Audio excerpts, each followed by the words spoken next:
Obutga oldin marta yechib oldim. Mana chashkasini almashtirgan etsam, chashkaga rezinka qo'yib qo'yishgan ekan. Bu rezinka kerak emas.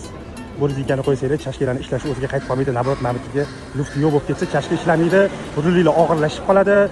Amortizator udarni o'ziga og'iradi, chashka ishlash kerak. Chashka ishlasa, udan amortizator kamroq keladi. Mashina mягкийroq, yumshoqroq yuradi. Kerak emas chashka qo'yish, chashkaga rezinka qo'yish, chashka qo'yishdan original chashka qo'yinglar, bo'ldi, ancha yuradi bu.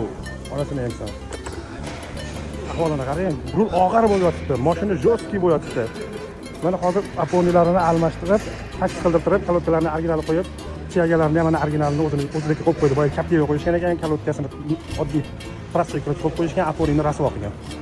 Demoqchi bo'lganim nimaiki, rasxod qilinglar, bir marta qilinglar, mashina mazza qilib yursa, ancha yil ustaxonada 2 yil bo'lmasin. Bitta qilasizlar rasxod, to oxirigacha yaxshi bo'ladi. Yurganingizda ham mazza qilib yurasizlar.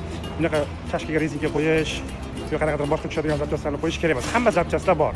Muammosi yo'q zapchastlarda. Original narsa qilish kerak. Bu ustalarga ham, ukalarga ham tegishli narsa. Original narsa qo'yish kerak. Qildirgan odam sizlardan mamnun bo'lishi kerak. Bu odam qildirgan bir 2 oymi, 3 oy oldin hadovoy. Ahvoli mana boshqa yerda yana ikkinchi marta rasxod qilib, yana shuncha narsa qo'ydiryapti.